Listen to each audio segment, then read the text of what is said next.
6 నెలల్లో అన్ని తారుమారవుతాయి. ఆ పరేషాన్ కావద్దు. పార్టీ నాయకులతో కేసీఆర్ అధినేతను కలిసిన ఉప్పల్ ఎమ్మెల్యే బండారు లక్ష్మారెడ్డి, అదేవిధంగా పార్టీ మారుతారని ఊహాగాల నేపథ్యంలో ప్రాధాన్యత సంతరించుకున్న భేటీ. మరో 4 నగర ఎమ్మెల్యేలతో కూడా ఎర్రవెల్లి ఫామ్ హౌస్లో కేసీఆర్ మంత్రాలు, మహిపాల్ రెడ్డి చూపు బీజేపీ వైపు అంటూ చూస్తాను. దీని గురించి మనం మళ్ళీ మాట్లాడదాం.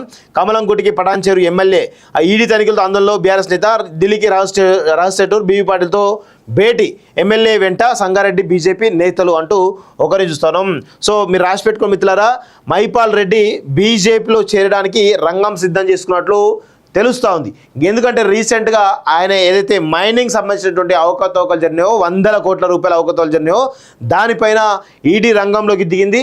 300 కోట్ల అక్రమాలు జరిగినాయి. అదేవిధంగా ఒక 30 కోట్లు 40 కోట్లు ఈరోజు ప్రభుత్వ ట్యాక్స్ ఎగ్గొట్టారని చెప్పి దాంట్లో చాలా పెద్ద ఎత్తున విమర్శలు వచ్చాయి. ఏది ఈడీ కూడా ఒక లెటర్ కూడా రిలీజ్ చేయడం జరిగింది. సో ఇక మైనింగ్ మాఫియాకి సంబంధించినటువంటి ఇంకా ఈయన అక్రమాలు చాలా బయటపడేటువంటి అవకాశం ఉంది. కాబట్టి గూడెం మహిపాల్ రెడ్డి ఈ రీసెంట్గా 2-3 రోజుల క్రితం ఢిల్లీ వెళ్ళినట్టు తెలుస్తూ ఉంది. ఢిల్లీలో పలు కీలకమైన నేతలను కలిసి వారితోటి మన బీజేపీలో జాయిన్ అయితే అన్కండిషనల్గా అని చెప్పేటువంటి ప్రయత్నం చేస్తున్నట్టు తెలుస్తూ ఉంది. మొత్తానికైతే ఆయన త్వరలో బీజేపీ తీర్థం పుచ్చుకునేటువంటి అవకాశం అయితే చాలా స్పష్టంగా కనబడతా ఉంది. అంతేకాకుండా ఇది మహిపాల్ రెడ్డికి సంబంధించినటువంటి న్యూస్ అయితే